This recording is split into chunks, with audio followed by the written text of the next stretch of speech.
Bonjour, alors une question un peu sempiternelle, c'est 1/0, pourquoi ça fait l'infini quand on parle de limite en classe de première?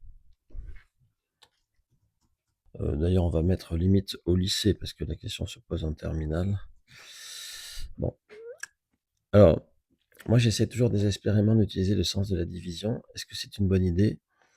Je commence toujours par la question, donner 2 exemples, de la vie courante où on procède à une division. En général, la réponse à cette question, c'est un silence long, inconfortable et un peu désespéré que non, j'ai pas d'exemple.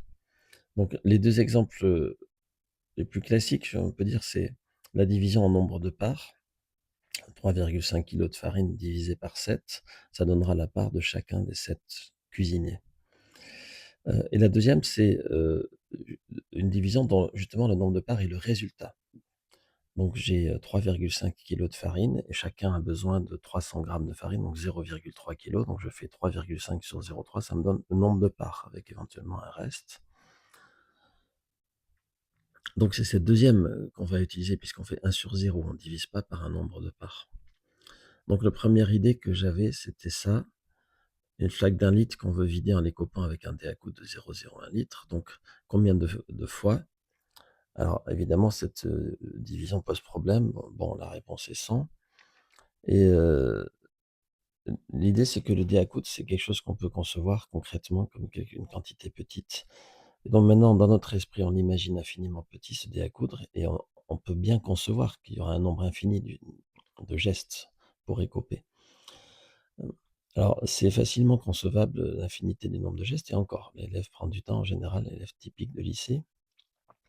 Encore faut-il qu'il fasse le lien entre ça et la division, parce que c'est pas du tout évident comme on l'a vu, dans la première question.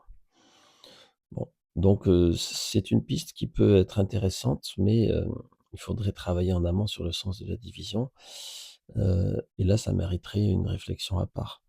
Ça, c'est une variation de ce qui précède avec le dé à coudre, donc j'ai fait sous forme de phrase à une élève là, 1 kilogramme de farine, il en faut 0,1 kilogramme, combien de gâteaux puis-je confectionner? Donc élève de terminale de première scientifique qui passe en terminale. Ça s'est posé la question et donc ça a pas été facile à faire. De se souvenir de comment on divise. Alors j'ai essayé de trouver pour le pas le pour le côté opératif de la division, donc converti en centimètres, par exemple. Ce qui justifie qu'on multiplie par 10 parce que pour l'élève, il divise la même quantité par la même quantité, juste dans une unité différente et en fait, il s'aperçoit que c'est une multiplication par 10 et en même temps, ça donne une façon de visualiser.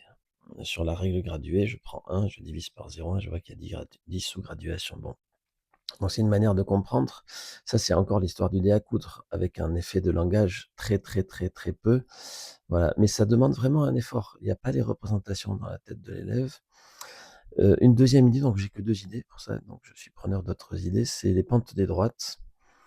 Donc le coefficient directeur, c'est ça, voilà. Alors évidemment, ils sont censés connaître, mais je ne m'étonne jamais qu'une formule de base ne soit pas connue, parce que c'est tout le temps le cas.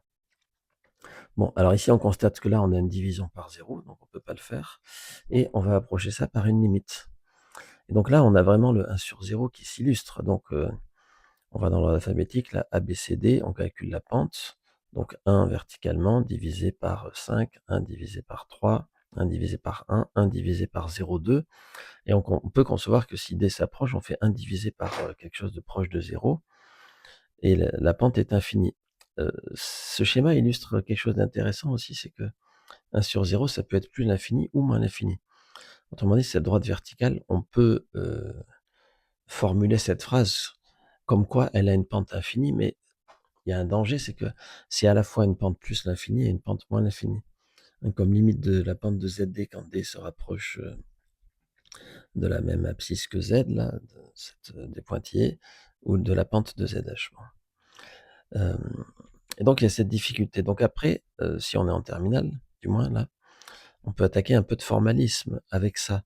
À ce stade, l'élève n'aura toujours pas, à mon avis, vraiment fait le lien avec l'histoire du dé à coudre de la pente.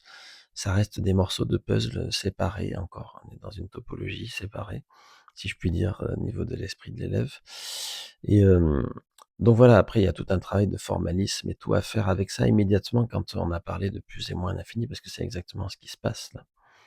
Voilà, donc après on peut aussi dessiner la courbe de 1 sur X. Mais c'est encore une difficulté de voir le côté asymptote de ce résultat, que «1 sur 0» entre guillemets produit une limite plus ou moins infinie suivant le signe du zéro entre guillemets et de le voir sur des exemples comme la division du dé à coudre ou, la pente.